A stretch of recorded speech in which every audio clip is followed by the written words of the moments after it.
పాకిస్తాన్ అండదండలతో పాటుగా స్థానికుల సహకారంతోనే పహల్గాం ఉగ్రదాడి జరిగింది. పహల్గాంలో కొద్ది రోజుల ముందు నుంచే పాగా వేసి రెక్కీ చేసి పక్కా ప్రణాళికతో ఉగ్రవాదులు దాడికి తెగబడ్డారు. ఏప్రిల్ 22 ఘటన అనంతరం దర్యాప్తు బృందాలు టెర్రరిస్టులకు క్షేత్రస్థాయిలో సహకరించిన ఓవర్ గ్రౌండ్ వర్కర్స్ ని పెద్ద సంఖ్యలో అరెస్ట్ చేశాయి.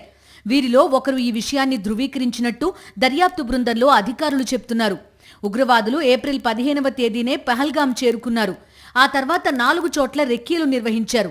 వీటిలో బైసరన్ వ్యాలీ, అరు వ్యాలీ, స్థానిక అమ్యూజ్మెంట్ పార్క్, బేతాబ్ వ్యాలీ ఉన్నాయి. వీటిల్లో చాలా చోట్ల భద్రతా ఏర్పాట్లు ఉండడంతో వారు దాడులు చేయడానికి వెనుకంజ వేశారు. ఈ ఉగ్రవాదులకు క్షేత్రస్థాయిలో దాదాపు 20 మంది సహకరించినట్టు జాతీయ దర్యాప్తు సంస్థ గుర్తించింది. వీరిలో చాలా మందిని ఇప్పటికే అరెస్టు చేసింది. మిగిలిన వారు నిఘా నీడలో ఉన్నారు. ఉగ్రవాదులకు సాయం చేసిన క్షేత్రస్థాయిలోని సానుభూతి పరులే అత్యంత కీలక పాత్ర పోషించినట్టు నిఘా వర్గాలు చెప్తున్నాయి.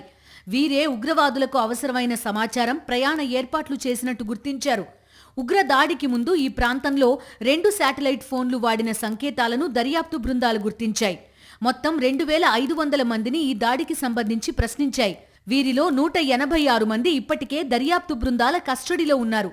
పహల్గాం దాడికి పాల్పడిన ఉగ్రవాదులు ఇంకా దక్షిణ కశ్మీర్లోనే ఉన్నట్టు జాతీయ దర్యాప్తు సంస్థ వర్గాలు చెప్తున్నాయి.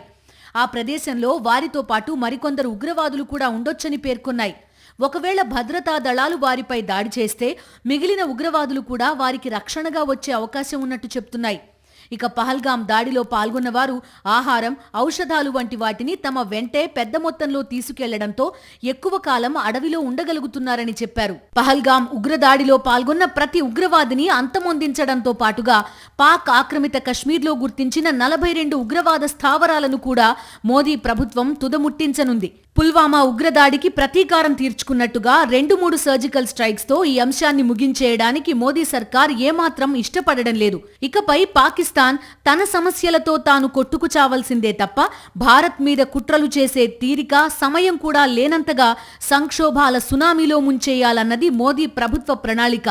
ఆ దిశగా ఒక్కో పావు కదుపుతున్న కేంద్ర ప్రభుత్వం పాకిస్తాన్కి అసలైన సర్ప్రైజ్ ఎప్పుడు ఎలా ఇస్తుందో అని దేశమంతా ఎదురుచూస్తోంది.